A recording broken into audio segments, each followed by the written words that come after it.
Ben Bernanke this week defending his bond buying program, saying he sees no sign that the stock market is in a bubble. Peter Schiff is here to tell us what he thinks of that. He's CEO of Euro-Pacific Precious Metals. Peter, Bernanke says there are no bubbles in the stock market. Do you agree? Well, remember, Ben Bernanke, or the Fed in general, has a very poor history of detecting bubbles. In fact, Ben Bernanke himself said there was no real estate bubble even after the real estate bubble burst. So, I don't think that there's necessarily a bubble in the stock market. There's certainly a bubble in certain types of stocks that are way overvalued as a result of all the cheap money that Ben Bernanke has been creating. Going back to ahead of 2008, you were one that accurately was warning about a housing crisis when Ben Bernanke was saying that has never happened nationwide, that we've seen prices plummet. So one of the other areas where you've been critical of Bernanke is when it comes to the U.S. dollar, and you've been talking about a dollar collapse for years. Is that still part of your forecast? Well, absolutely. I mean, the dollar is going to collapse if Ben Bernanke doesn't reverse course. And of course, if he does, the whole phony economy that has been built on the foundation of stimulus is going to collapse as well. See, Ben Bernanke believes that somehow he can withdraw the stimulus and the economy will keep on expanding. It's impossible, because we have an economy that's of stimulus, by stimulus, and for stimulus. The only reason that we're able to spend more money is because the Fed is creating it. The only reason that people are buying houses is because the Fed is buying up all the mortgages. So interest rates are artificially low. In fact, the government is a much bigger part of the housing market today than it was in 2003, 4, and 5. And so we saw how much damage the government did last time. It's doing even more damage to the economy now. Right. But the thing that confuses me is that with Ben Bernanke printing money and continuing with these printing presses for years now, his Fed's balance sheet should be at $4 trillion if he continues at this pace by the end of the year.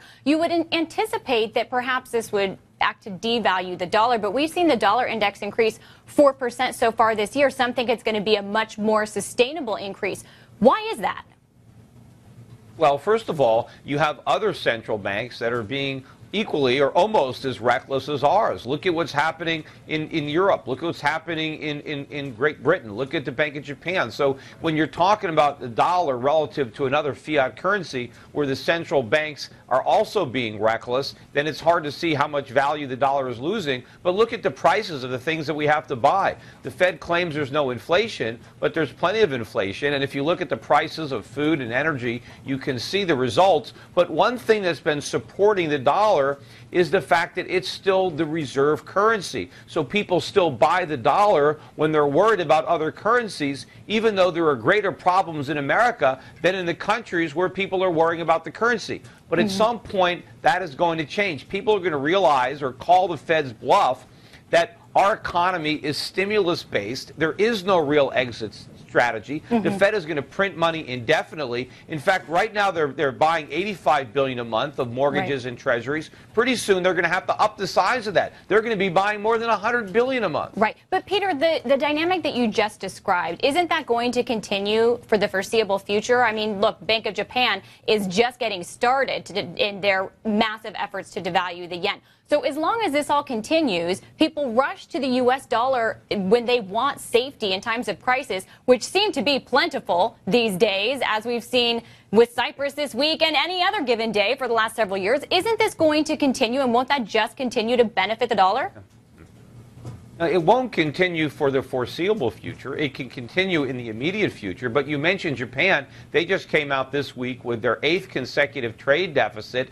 The weak yen is increasing the cost of imports in Japan. It's stoking the fires of inflation. So I'm not sure how much more they're going to be able to weaken the yen without creating a real inflation problem in Japan. They might have to start raising interest rates over there a lot sooner than people think. Look, I think the days are numbered for the dollar continuing to benefit from this flight to safety. When people figure out that there is no safety, what happened in Cyprus is a bit of a wake-up call. People are starting to realize that just because the government guarantees something doesn't necessarily mean that there's any real protection there. The FDIC has about $25 billion in reserves against 8 to 10 trillion of deposits in the United States. That's a drop of the bucket when people start to realize that those protections are no good. and that when interest rates eventually rise, our whole phony economy topples. Right. They're going to realize the box the Fed is in, and they're going to run from the dollar. They'll embrace gold, if anything, but not dollars. And I hear you entirely, but wasn't it Keynes that it was attributed, the quote saying markets can stay irrational longer than you can stay solvent? In that regard, psychology plays a role. So many other factors play a role.